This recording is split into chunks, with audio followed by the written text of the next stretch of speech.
내 사업을 하고 싶다는 간절한 소망의 날개를 달아주는 청년 창업 런웨이. 저는 현병수입니다. 자, 네. 아주 오늘 분위기 좋게 시작을 합니다. 예, 요즘에 정말 자기 PR의 시대라고 합니다.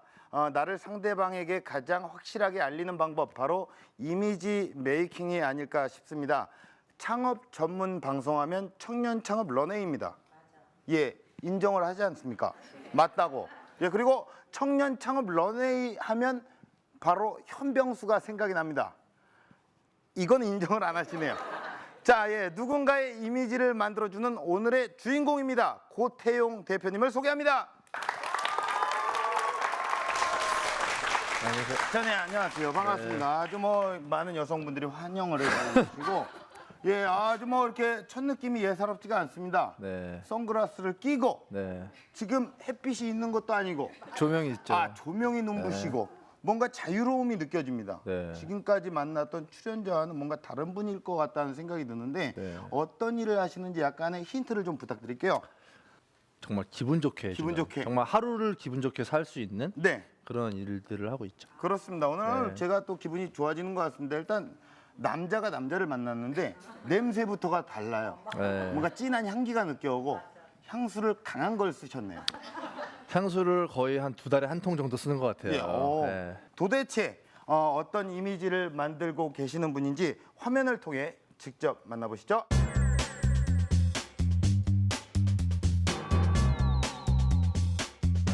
각양각색 수많은 사람들의 사진들이 진열된 보드판.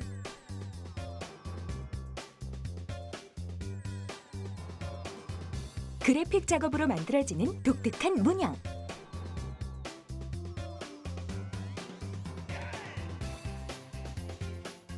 곳곳에 놓여있는 다양한 재질과 색깔들의 원단들까지. 이곳의 정체가 지금 밝혀집니다. 이곳은 트렌디하고 감각적인 디자인으로 젊은 층의 사랑을 한몸에 받고 있는 의류 전문 패션 회사입니다. 아메리칸 클래식과 프레피룩이라고 할 수 있는 미국의 사립고등학교 교복에서 영감을 얻어서 매 시즌 다양한 컬러, 남성복에서 볼 수 없는 다양한 컬러, 또 디테일들을 많이 선보이면서 또 대중들에게 많이 사랑받는 브랜드입니다. 옷을 통해 자신의 개성을 표현해야 하는 패션 사업. 대중성과 예술성을 고루 갖추기 위해 특히 고려하는 부분이 있다고 하죠. 패션쇼에 나오는 옷을 과연 내가 입을 수 있을까라는 의문을 많이 가져요. 저희가 그래서 항상 추구하는 것은 대중과의 소통인데, 대중들이 입을 수 있는 옷, 어렵지 않은 옷들을 만드는 데 초점을 맞추고요. 그래서 당장 패션쇼에 나온 옷을 내가 거리에 입고 나가도 정말 전혀 어색하지 않은 그런 옷들을 만들기 위해서 늘 대중들과 소통하는 데 힘을 쓰고 있습니다. 사람들과의 소통으로 만들어 나가는 또 하나의 작업, 컬래버레이션. 독특하고 자기만의 색깔을 지닌 수많은 사람들과 다양한 작품을 만들어가고 있는데요. 제가 상상하는 것들을 더 전문적인 분야에서 만들어줄 수 있는 사람들과 협업을 하기도 하고, 또 K-팝 스타와 K-드라마 스타들과 협업을 해서 비욘드 클로젯을 아는 사람들 이상의, 정말 몇십 배 이상의 사람들과 소통을 하기도 하는 것이 제가 가장 이상적으로 생각하는 작업 방식이에요. 저희 매장에 왔는데요. 저희 오늘 물건이 새로 들어왔다고 해서 물건도 좀 보고 디스플레이 좀 하러 왔습니다.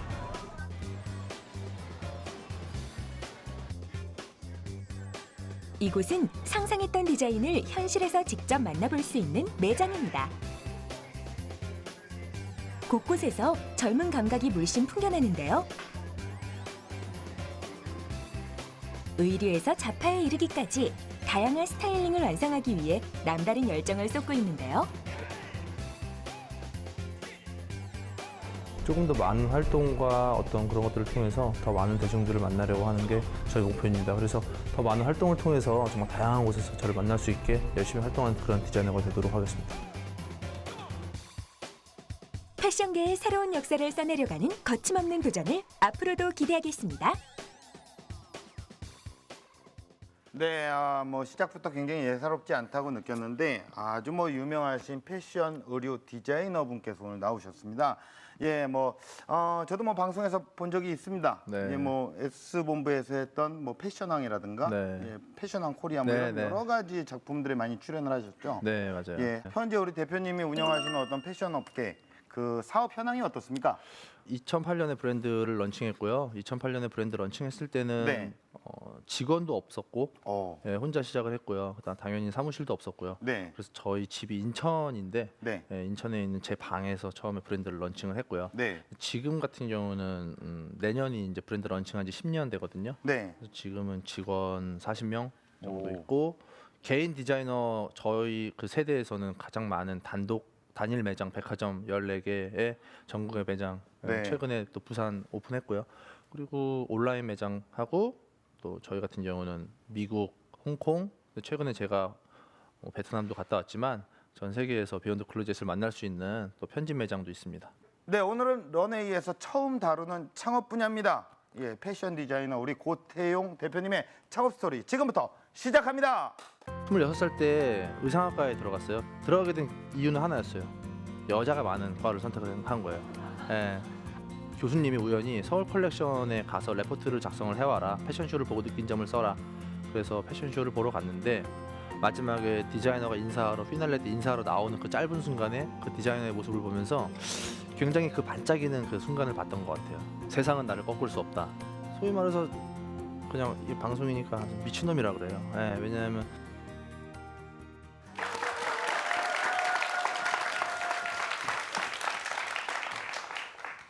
네, 안녕하세요. 저는 패션 디자이너 고태용이라고 합니다.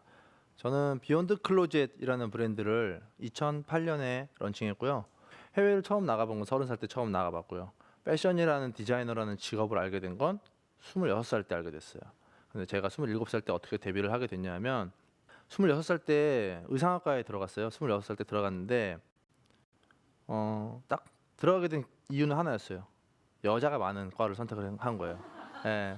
사실은 남자들이 많았던 저 과를 다니면서 뭔가 저는 평범한 삶을 살 거라고 생각을 했었어요. 그래서 학교를 졸업하고 직장에 취업을 해서 평범한 삶을 살아야겠다. 근데 교수님이 우연히 서울 컬렉션에 가서 레포트를 작성을 해와라. 패션쇼를 보고 느낀 점을 써라.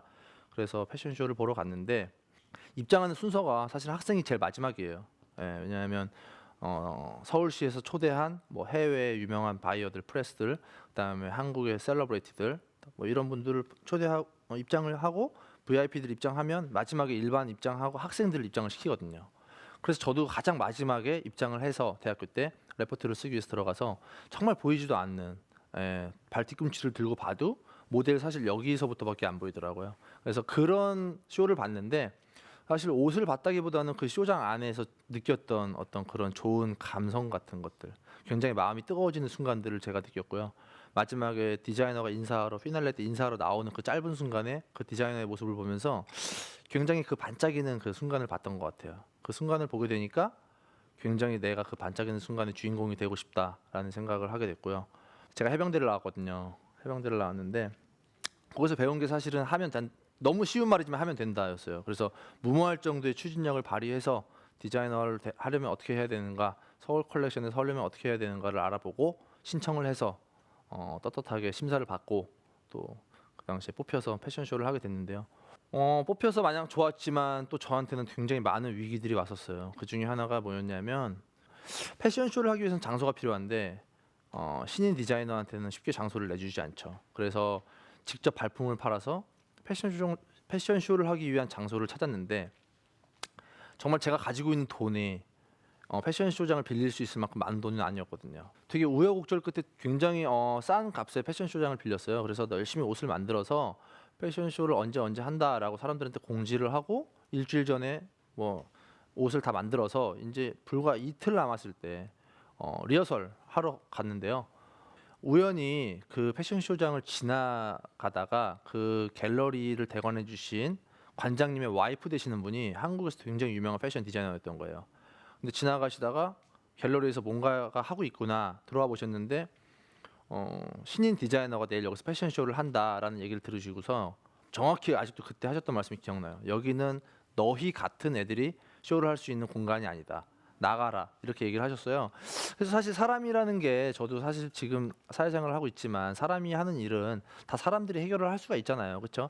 그래서 우리가 또 조르고 하면 어떻게든 되겠지라는 생각을 했는데 정말 안 되더라고요.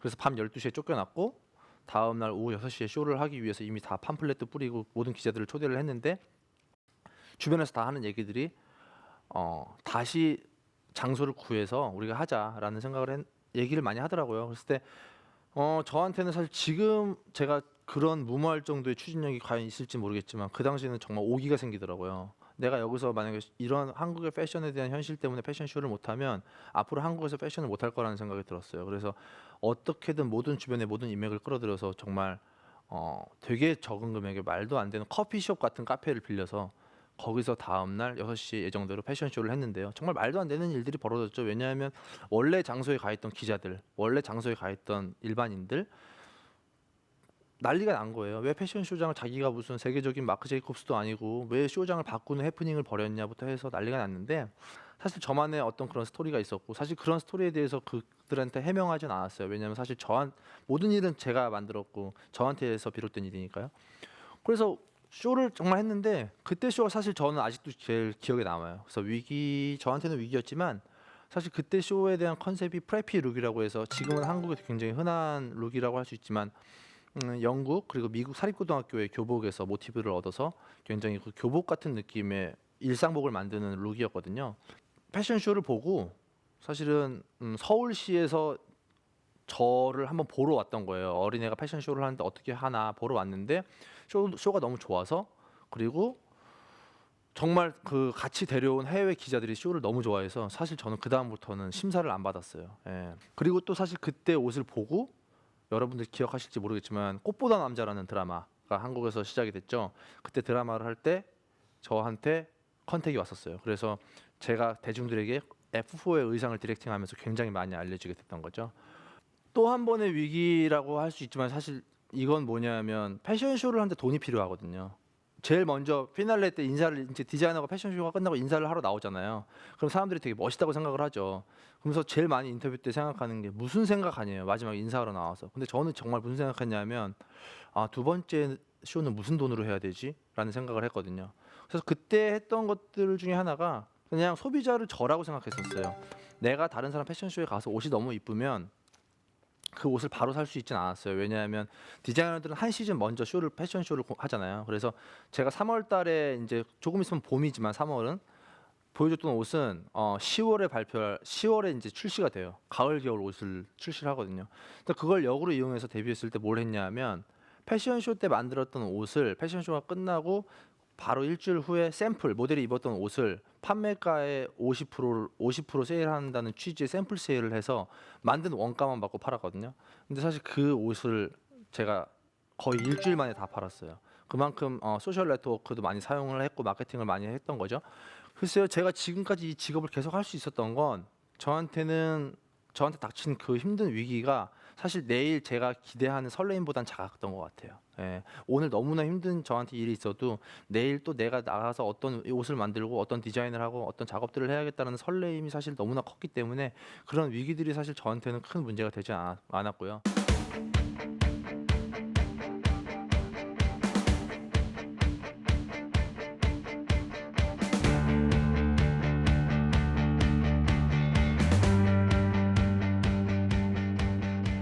그래서 그때부터 대중들을 만나면서 대중들과 호흡하면서 거의 매 시즌 꾸준하게 컬렉션을 발표하면서 패션 디자이너로 살기 시작했고요. 그러다가 보면서 최근에 관심을 가졌던 건 더 이상 패션이라는 것이 옷을 만드는 직업도 있지만 라이프 스타일을 디자인할 수 있고 문화를 만들 수 있겠구나라는 생각을 하면서 아까 말씀드렸던 다양한 K-팝 스타들과 그리고 다양한 아티스트들과 협업 작업을 시작하게 됐어요. 그래서 최근에 했던 작업들 중에 하나는 컬렉션을 그냥 저희가 정말 열심히 노력해서 6개월마다 한 번씩 선보이지만 정말 좋은 옷을 선보였다고 생각해도 그것들이 좋은 쇼, 안 좋은 쇼는 여러 가지로 저한테 결과로 돌아올 수가 있잖아요. 많이 팔았다든지 아니면 그걸 인터넷에다가 올렸는데 정말 많은 뷰가 나왔다든지 여러 가지 결과물들로 저는 평가를 할 수가 있다고 생각하는데 예를 들어서 저희 패션쇼에 위너라는 보이그룹 컬렉션에 대한 컨셉이 굉장히 반항적인 학생들의 이미지를 얘기하고 싶었는데 그 당시에 송민호 씨하고 강승윤 씨가 저한테 약간 그런 이미지를 많이 보여줬었거든요. 개인적으로 좀 알았거든요. 그래서 제가 그 친구들에게 한번 해볼래? 라고 얘기를 해서 흔쾌히 수락을 했는데 그 친구들의 팬들이 어마어마하잖아요. 사실 K-팝이라는 지금 시장은 어마어마하잖아요. 그렇죠? 그래서 K-팝이라는 시장에 관심을 가진 아이돌 팬들 전 세계의 모든 친구들이 우리 컬렉션을 다 본 거예요. 그러면서 사실은 굉장히 많이 브랜드가 알려지기도 했고 사실은 거기 나온 옷이 굉장히 많이 팔리기도 했고 비즈니스로도 사실 굉장히 많이 플러스 알파의 효과를 가져갔거든요. 그런 작업들을 통해서 사실 지금은 패션이라는 것이 단순히 옷을 잘하는 디자이너 물론 가장 중요하죠. 패션은 옷을 만드는 직업이니까. 하지만 저는 더 이상 자랑은 아니라고 생각해요. 왜냐하면 옷을 잘 만드는 디자이너는 너무나 많거든요. 사실 전 세계에 정말 한국만 해도 저보다 옷을 잘 만드는 디자이너는 분명히 있겠죠. 하지만 옷을 잘 만드는 걸 넘어서서 이 사람이 어떤 탤런트를 가지고 있고 어떤 프로젝트를 진행하는가에 대해서 승패가 갈린다고 생각을 하거든요. 그렇기 때문에 정말 패션이라는 것들이 더 이상은 이제 단순히 옷을 보여주는 직업이기도 하지만 정말 라이프 스타일을 보여주는 직업이 돼야 되지 않을까라는 생각들을 많이 하죠. 최근에 제가 가장 좋아하는 말 중에 하나가 세상은 나를 꺾을 수 없다라는 라는 말이 있어요. 사실 근데 그 얘기를 세상은 나를 꺾을 수 없다라고 사람들이 얘기하면 소위 말해서 그냥 이 방송이니까 미친놈이라 그래요. 예, 왜냐하면 무슨 위인전에 나올 만한 얘기잖아요. 근데 저런 사람도 저렇게 하는데 나는 왜 나라고 못할 게 뭐야라는 것들을 느끼게 해주고 싶어요. 왜냐하면 정말 제가 다 경험했던 것에서 온 얘기만 하기 때문에 정말 세상은 아직까지 한 번도 저를 꺾었던 적도 없고요. 여러분들을 꺾을 수도 없을 것 같아요. 왜냐하면 여러분들이 가지고 있는 그 잠재력과 탤런트는 어마어마하다고 저는 생각을 하거든요.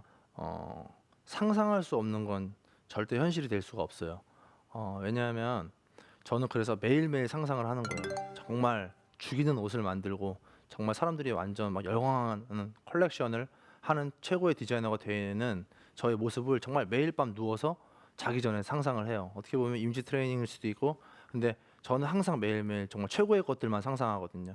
그래서 여러분들도 항상 최고의 것들, 여러분들이 하고 싶은 일들, 여러분들이 꿈꾸는 것들을 매일매일 상상하면서 언젠가는 그 상상하는 것들을 경험하고 있는 여러분 자신을 마주할 수 있는 순간들이 분명히 올 거라고 저는 믿습니다. 오늘 감사드리고 오늘 와주셔서 감사합니다.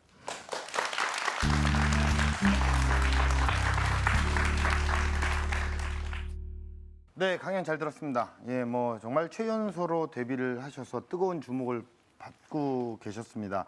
야, 어떻게 보면 사실 그 세상은 나를 꺾을 수 없다 이런 얘기가 정말 대표님의 어떤 열정이 가득히 느껴졌던 강연이었어요. 근데 왜 세상은 나를 꺾죠? 나는 못 꺾겠는데 현실적인 얘기로는 이 어떤 패션 업계에 어떤 천재적인 기질이 있다고 생각을 하시나요? 네, 사실은 난 정말 옷을 잘 만드는데 아직은 사람들이 나를 몰라서 그렇지 언젠가는 분명히 이 옷은 인정을 받을 거야 라는 자신감이 있어야 되거든요. 네네네. 저는 사실 그랬었어요. 제가 지코랑 되게 잘 맞았던 게 우리 둘은 정말 말도 안 되는 자신감이었었어요. 예를 들어서 패션 그 서바이벌 프로그램에서 1등, 2등 막 하다가 갑자기 어느 순간 꼴등한 적이 있었는데요.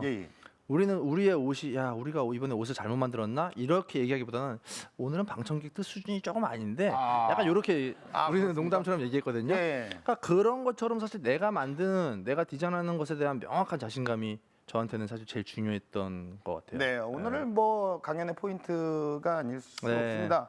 패션에도 마찬가지로 가장 유행의 변화를 많이 타고 트렌드를 맞춰가야 되는데 그런 영감들은 어디서 얻으시는 거예요? 나도 경험을 했고 대중들도 경험을 한 것들을 소재를 가졌어요. 예를 들어서 남자들은 모두 다 군대를 갔다 왔다. 네네네. 예를 들어서 뭐 그랬으면 밀리터리 룩에 대해서 좀 그런 식으로 재해석을 했고요. 네네네. 그다음에 누구나 뭐 중학교, 고등학교를 다니면서 체육 대회를 했던 경험은 있기 때문에 약간 스포츠를 컨셉으로 가졌을 때는 약간 체육 대회라는 운동회 컨셉의 패션쇼를 하기도 했었는데요. 그런 것들을 통해서 사람들이 패션쇼를 보면서 옷이 이쁜데 나중에 컨셉을 들었을 때 전혀 이해가 가지 않거나 나는 경험해보지 않았기 때문에 굉장히 어렵다고 생각을 했던 사람들이 디자이너 고태용 쇼 되게 재미있네. 나도 어렸을 때 저랬었는데 라는 향수도 불러일으켜줬고요. 사실 그런 작업들을 하는 걸 좋아했는데 최근에 가장 좋아하는 작업들은 서울의 유스컬처에 대해서 얘기를 해서 정말 옷에 약간 단어들이 되게 많았는데요. 지금 경리단길 이태원하고 뭐 강남이나 홍대 쪽에서 되게 유행하는 라운지나 클럽의 이름들 써서 넣기도 했고요. 그다음에 쇼에 나오는 음악은 제가 처음으로 갔던 굉장히 핫한 라운지에 갔을 때 너무 음악이 좋아서 이 어플리케이션으로 그 노래를 다운받아서 그 가수의 DJ 음악들로 음악을 구성했거든요. 사실 이런 작업들을 하는 것들을 굉장히 좋아해요. 그러니까 소위 말해서 과거에는 대중들하고 같이 호흡을 하는 걸 좋았다면 지금은 내가 호흡 즐기고 이런 순간들을 같이 공유하고 싶은 거죠. 네. 자, 그렇다면은 우리 또 방청객분들의 질문을 좀 받아볼게요. 현장의 소리를 들어보도록 하겠습니다. 오늘 말씀 정말 잘 들었는데 그 라이프 스타일을 제공하는 거에 이제 요즘에 목적을 두신다고 하셨는데 이게 어떤 방식으로 두시는지 그 라이프 스타일을 제공할 때 그 제공하고자 하는 그 라이프 스타일 그 자체를 어떻게 보시는지를 듣고 싶습니다. 어, 사람들에 대한 패션에 대한 뭐라 그래야 되지? 그 비중이 굉장히 작아요. 예, 패션 디자이너가 아무리 유명해봤자 패션 디자이너 중에서 유명한 거지 대중들은 모르거든요. 근데 사실 라이프 스타일이라는 거는 패션보다 카테고리가 훨씬 커요. 사실 거기서부터 제가 관심을 가지기 시작한 건데 내가 쓰는 화장품, 내가 쓰는 선글라스, 심지어 저는 벤츠 자동차도 콜라보레이션 했었거든요. 그래서 전 한국 리미티드 세대를 만들어서 스마트라고 굉장히 조그만 차에 저희 패션쇼에 나왔던 패턴들을 그 차에다가 입혀서 안에 꾸미고 막 이런 리미티드 에디션을 만들었는데요. 그러니까 그런 작업들을 통해서 정말 우리의 삶 속에 디자이너 고태용이 했던 어떤 터치 이런 것들이 들어가는 것들 이런 것들을 많이 느끼게 해주는 게 제 라이프 스타일을 통한 패션의 어떤 철학이죠. 네, 아주 뭐 깊이 있게 얘기를 해주시네요. 깊이 있는 질문에 디테일한 답변 좋았던 것 같습니다. 자, 그렇다면 대표님께 공식 질문 드릴게요. 네. 고태용 대표님에게 패션이란 무엇입니까? 정말 제가 최근에 가장 꽂혀 있는 게 헬스예요. 예. 네. 제가 운동 진짜 열심히 하거든요. 제가 몸무게 10kg 뺀 거예요. 근데 운동을 약간 중독이 돼서 예. 지금도 일주일에 한 4번, 5번 하거든요. 네네네. 근데 그 운동을 하면 할수록 그 몸이 굉장히 디테일하게 변화가 되고 굉장히 디테일하게 좋아지는 과정들, 굉장히 꾸준하게 했을 때 네. 그런 것들을 보면서 패션이라는 것도 꾸준하게 뭔가에 내 머릿속과 눈과 귀에 뭔가 그런 많은 것들을 담을 때 더 네. 멋진 것들이 나오지 않나라는 생각을 하기 때문에 패션은 헬스다. 네. 앞으로 대표님께서 꿈꾸시는 런웨이 어떤 모습일까요? 저의 마지막을 생각해 본 적은 없지만 저는 네. 항상 넥스트를 생각하거든요. 네. 서울에서 패션쇼를 할 때 뉴욕을 생각했고 뉴욕에서 패션쇼를 할 때 정말 전국에 있는 비욘드 컬리지에서 입는 사람들을 생각했거든요. 네. 어떤 모든 것들이 그리고 디자이너 고태용이 발표하는 모든 것들에 사람들이 더 열광하고 더 다양한 제품으로 사람들과 마주하는 그런 네. 순간을 만드는 것이 저의 다음 런웨이입니다. 넥스트. 네, 넥스트 런웨이입니다. 대표님이 가진 어떤 열정, 그 패션에 저는 취했고요. 대표님은 향수에도 또 취했고 네. 오랜 시간 동안 어떤 아주 뭐 느낌이 좋았던 네. 그런 강연이었던 것 같습니다. 앞으로 패션계의 새로운 역사를 또 네. 써내려 나가시기를 응원을 하겠습니다. 오늘 좋은 말씀 고맙습니다. 네, 감사합니다. 네.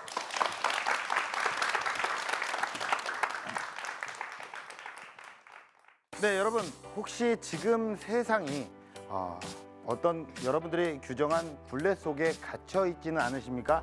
나만의 규칙으로 나만의 세상을 창조하는 것, 그것이 바로 창업이 아닐까요? 여러분의 상상을 현실로 만들어 보시길 바라겠습니다. 청년 창업 런웨이였습니다. 고맙습니다.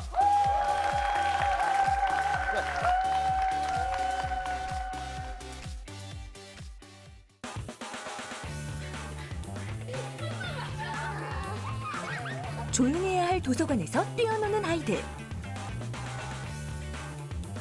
남의 학식이나 재주가 생각보다 부쩍 발전한 것을 뜻해요. 책을 읽는 대신 손잡이에 태그하는 알 수 없는 행동. 성인 프로 매트리스는 옷을 위에 있었어요. 정말 소중하고. 네, 털이 없어서. 동화책을 녹음 중인 아이와 선생님까지. 이곳의 정체가 청년 창업 런웨이에서 밝혀집니다. 가까이 마주할 수 있는 사람들, 1대1로 그 사람들하고 얘기할 수 있는 그런 느낌이어서 되게 좋았던 것 같아요. 위기의 순간들에 대해서는 사실 별로 얘기한 적이 많이 없는데 그 위기에 대한 순간들, 그 위기라는 게 결국은 나한테 기회가 됐던 순간들을 이렇게 얘기할 수 있는 자리여서 너무나 뜻깊었던 것 같아요. 정말 때로는 아무 생각하지 않고 나를 믿고 가보는 것이 가장 중요할 때가 있지 않나라는 생각을 합니다. 지금은 여러분의 상상을 현실로 디자인할 시간. 여러분의 멋진 꿈을 디자인해 보세요.